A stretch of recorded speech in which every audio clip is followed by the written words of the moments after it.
যে আল্লাহর সাহায্য এবং বিজয়ের মাধ্যমে জুলাই আগস্টের এই গণ অভ্যুত্থান হয়েছে। সুতরাং মানুষ এখন কি ইসলামের দিকে, দ্বীনের দিকে আসবে, নাকি মানব রচিত মতবাদের দিকে যাবে?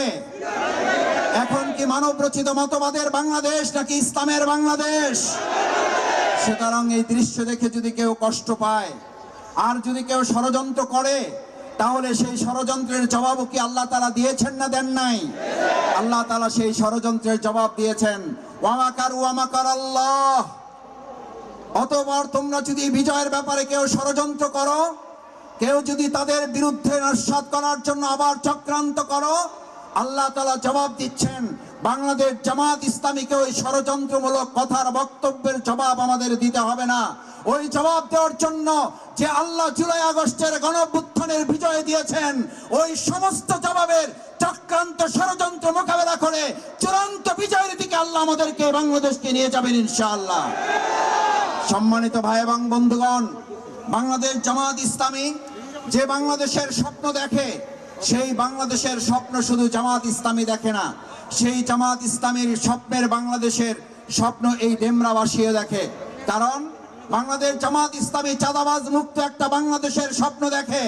এই চাঁদাবাজ মুক্ত বাংলাদেশকে আমরা সবাই চাই, দখলদার মুক্ত বাংলাদেশকে আমরা সবাই চাই, বৈষম্য মুক্ত বাংলাদেশকে আমরা সবাই চাই।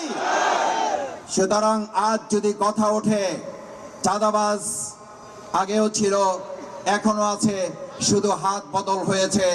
আমরা পরিষ্কার ঘোষণা দিতে চাই, চাঁদাবাজ যে দলেরই হোক, সে যদি বাংলাদেশ জামাত ইসলামীর একজন সহযোগী হয়, তাহলে ডেমরাবাসী আমরা সবাই মিলে তার মোকাবেলা করার জন্য জুলাই আগস্টে যেমন ভূমিকা রেখেছে, তার কয়েক গুণ ভূমিকা রেখে চাঁদাবাজ দখলদারদের বিরুদ্ধে জীবন বাজি রেখে বাংলাদেশ জামাত ইসলামী ভূমিকা রাখবে। কারণ এই ডেমরা হচ্ছে সেই জায়গা, এই ডেমরা অঞ্চল হচ্ছে সেই জায়গা যেখানে আমাদের ভাইদের বুকে গুলি চালানো হয়েছে, আমাদের ভাইদের হাতে গুলি চালানো হয়েছে, আমাদের ভাইদের পায়ে গুলি চালিয়ে পঙ্গু করা হয়েছে। তারপর আর এক পা দিয়ে হেঁটে গিয়ে আন্দোলনের সফলতা নিয়ে আসার জন্য বলেছে প্রয়োজনে জীবন দেব, তারপরও স্বৈরাচার শেখ হাসিনার এই বাংলাদেশ আমরা ভবিষ্যতে চলতে দেব না।